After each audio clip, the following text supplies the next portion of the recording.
The Browns just did something that will shake up the way we view their future, and no one is talking about it enough. While most NFL fans are stuck in the dead zone between draft hype waning and rookie minicamps still days away, the Browns have made moves that deserve a lot more attention. Let's get into it, but first make sure to hit that like button if you're a die-hard fan. Now, let's start with the man no one is paying enough attention to, Mason Graham. The Browns drafted him 5th overall, and while all the hype has been about other quarterbacks like Shedeur Sanders, those in the know, Big Ten coaches and insiders, are saying something Browns fans need to hear. This guy was the most disruptive player in the Big Ten last year. That's not just hype. One Big Ten coach said it himself. He was the most disruptive player in our league last year. That's no accident.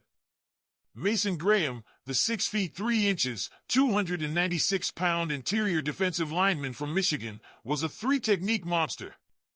He was a 2-year starter with back-to-back seasons of 7+ tackles for loss and 3+ sacks. This isn't just a guy with good college tape. He was a freshman All-American and a 2-time first-team All-American. First-team All-Big Ten, twice. There are people in Michigan's own locker room who will tell you he was the best player on that national championship team. Let that sink in. So who are the Browns getting with this pick? A leverage master. Mason Graham dominates by keeping his pad level low and winning the hand battle in the trenches. And look, this is where most fans miss what makes him great. You can count sacks, sure, but you can't count how often he makes the play possible for the guy next to him. His ability to collapse the pocket creates chaos, forcing quarterbacks to make mistakes or bailing his edge rushers out by flushing them straight into pressure. You want an example? Think about all those Myles Garrett almost sacks where the QB steps up just in time. Mason Graham's about to turn those into full sacks. And it's not just physical. The dude is a shark. A sleeping shark. He plays like a guy who's both watching the game on a big screen and dominating in real time. He tracks the ball with his eyes while shedding blockers.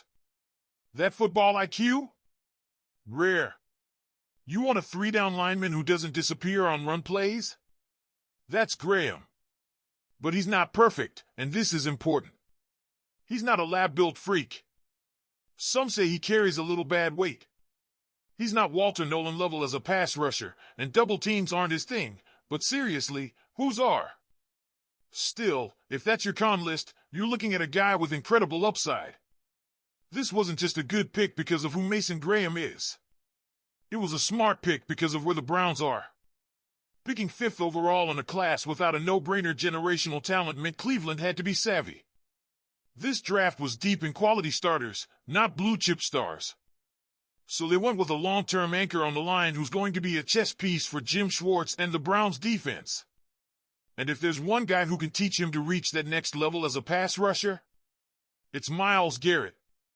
Now, let's pivot, because we have to talk about Quinton Judkins. This second-round pick might be the most underrated move of the entire draft. He transferred to Ohio State for one reason: win a national title. Mission accomplished.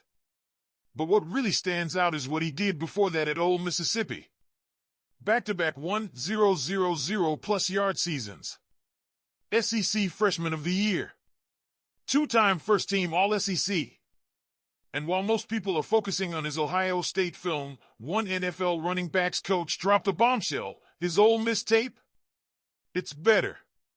Just watch it. Judkins is not a finesse back. He's a battering ram with speed.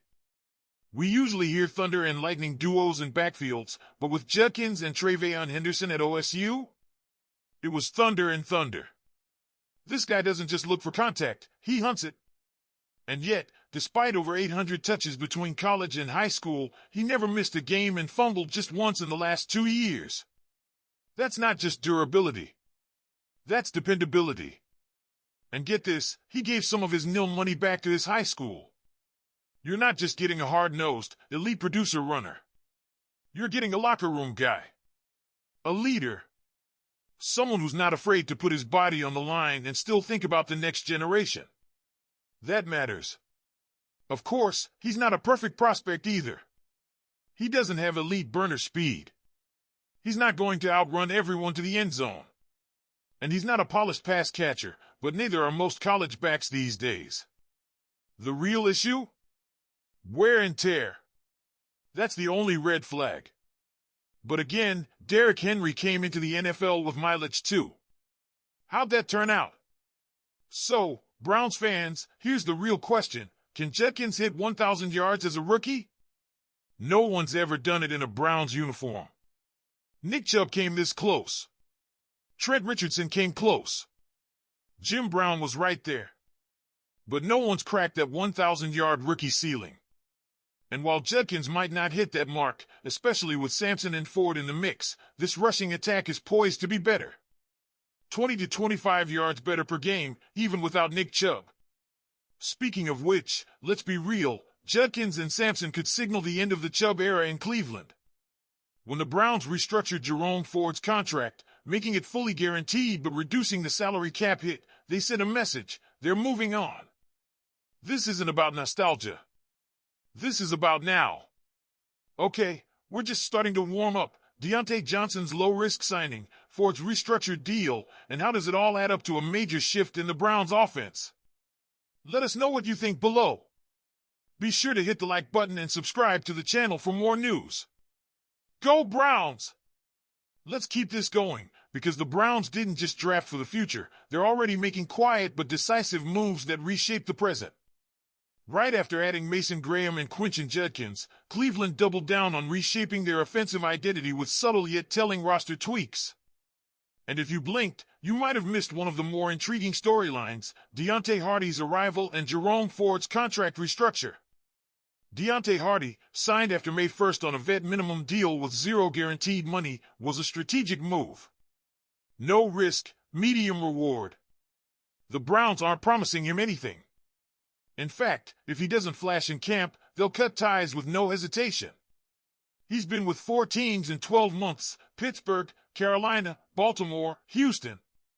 That kind of instability doesn't scream longevity, but it does suggest he's a talent trying to find the right system. Cleveland is giving him one last shot. Then there's Ford. The Browns guaranteed his restructured contract while lowering the base salary. That's huge. This wasn't a favor. It was a calculated signal. They planned to keep him. Not to leave the room, but to round out a trio. Ford becomes the steady hand, while Judkins and Sampson represent the upside. And that brings us to Nick Chubb. Look, the writing's been on the wall since draft day. The Browns took not one, but 2 running backs. They're preparing for life after Chubb, and restructuring Ford only underscores that. They're not sidelining 2 rookies just to preserve a legacy. It's tough, it's emotional, but it's also smart football. Now I want to hear from you. With Judkins, Sampson, and Ford, do you think the Browns are truly ready to turn the page on Nick Chubb?